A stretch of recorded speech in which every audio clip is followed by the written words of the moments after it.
ಈಗ ಇಂದಿನ ಪತ್ರಿಕೆಗಳ ಇಣುಕು ನೋಟ.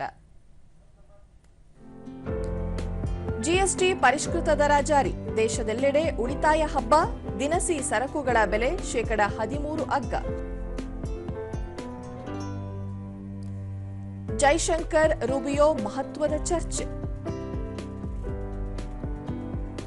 16 ರಾಜ್ಯಗಳಲ್ಲಿ ಗುರಿ ಮೀರಿದ ಆದಾಯ, ಸಿಎಜಿ ವರದಿಯಲ್ಲಿ ಬಹಿರಂಗ. 2022-23ರ ಅಂಕಿಅಂಶ ಪ್ರಕಟ.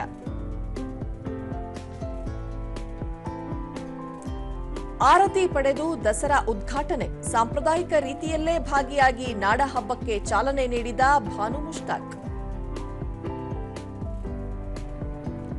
ಫೈನಲ್ಗೇರಲು ಭಾರತಕ್ಕೆ ಒಂದೇ ಹೆಜ್ಜೆ, ಏಷ್ಯಾ ಕಪ್ನಲ್ಲಿ ಇನ್ನೊಂದು ಪಂದ್ಯ ಗೆದ್ದರೆ ಭಾರತದ ಫೈನಲ್ ಪ್ರವೇಶ ಖಚಿತ. ಉಳಿದಂತೆ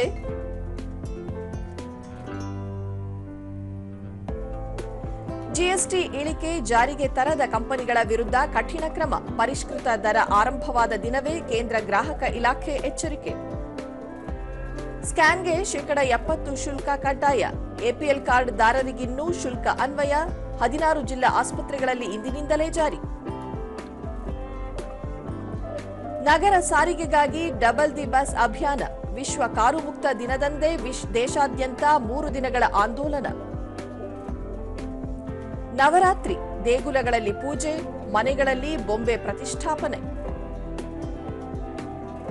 ಚೆಸ್ ವಿಶ್ವಕಪ್, ದಿವ್ಯಾಗೆ ವೈಲ್ಡ್ ಕಾರ್ಡ್